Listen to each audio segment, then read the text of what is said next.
মায়া Boris, যেটা বাদ কন্ট্রোলের একটা পিলের একটা অ্যাড, তখন তো ভাই আমি বুঝিও নাই যেটা করলে কি কতটুকু খারাপ, কতটুকু। এক মায়াবরীর বিজ্ঞাপনে বদলে দিয়েছে চিত্রনায়িকা রোজিনার জীবন। শুধু বিটিভি ছিল, আর আপনার ছবি শুরু হলে তখন নাকি ওটা দেখাতো।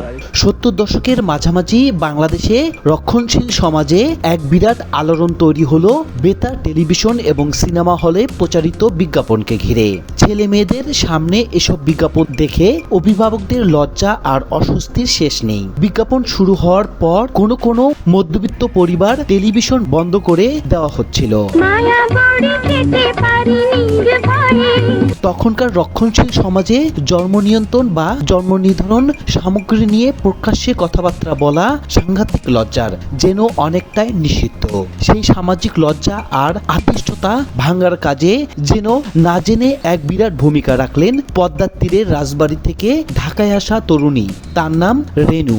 তার দুই চোখে রূপালী পদ্মার নায়িকা হবার স্বপ্ন।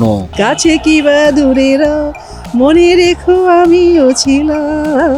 আমার বাবার বাড়ি ছিল রাজবাড়িতে, খুব কাছে ছিল চিত্রা নামে একটি সিনেমা হল। তখন আমি বুঝতে শিখেছি, তখন থেকে আমি ছবি দেখতাম লুকিয়ে লুকিয়ে বান্ধবীদের সাথে গিয়ে। কবরী ম্যাডাম, শাবানা ম্যাডাম, ওদের অভিনয় দেখে মুগ্ধ হতাম আর স্বপ্ন দেখতাম একদিন আমিও ওনাদের মতো বড় নায়িকা হব। কবরী ওনা আলাদা রুম আর বসছে বোধহয় মেকআপ ম্যান চলে গেছে, তো মেকআপ ম্যান যখন পরিবারের আপত্তি উপেক্ষা করে একদিন রেনু ঢাকায় এলে সেই স্বপ্ন পূরণে পুরনো ঢাকায় পাড়ায় বার্ষিক নাটকে কিংবা বাণিজ্যিক ছবির একেবারে ছোটখাটো কিছু দৃশ্যে অভিনয় করে। তখন তিনি নজর কাড়ার চেষ্টা করেন।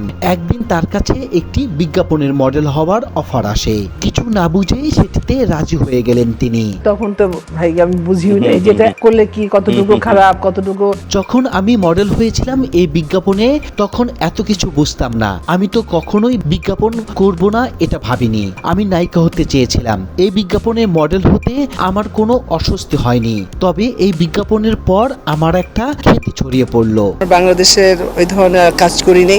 এই বিজ্ঞাপন চিত্রের শুটিং করা হয়েছিল ঢাকায় মধুমিতা সিনেমা হলের কাছে এক পুরনো আমলের বনেদি জমিদার বাড়িতে এবং আরো কিছু লোকেশনে। ছবির ক্যামেরার কাজ করেছিলেন সেই সময়ের এক ক্যামেরাম্যান সাধন রায়। বাড়ি স্টুডিও যে জমিদার বাড়িতে ছিল, শুরু হলো এখান থেকে। আর সাধনদা ছিল কিন্তু ক্যামেরা।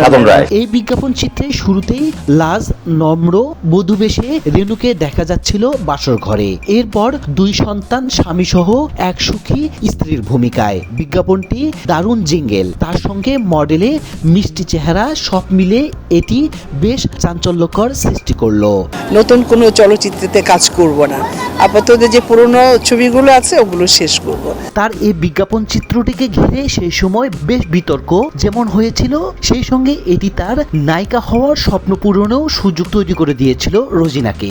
জন্ম নিবন্ধন পিল মায়াবরীর বিজ্ঞাপনের সেই রেনুকে আজকে বাংলাদেশে খ্যাতমান চিত্রনায়িকা রোজিনা।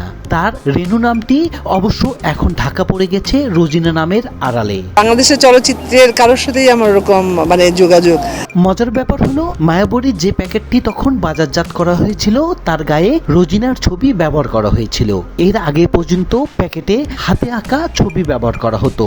এরপর ধীরে ধীরে পত্রিকার পাতায় মায়াবরীর বিজ্ঞাপন ছাপানো শুরু হয়।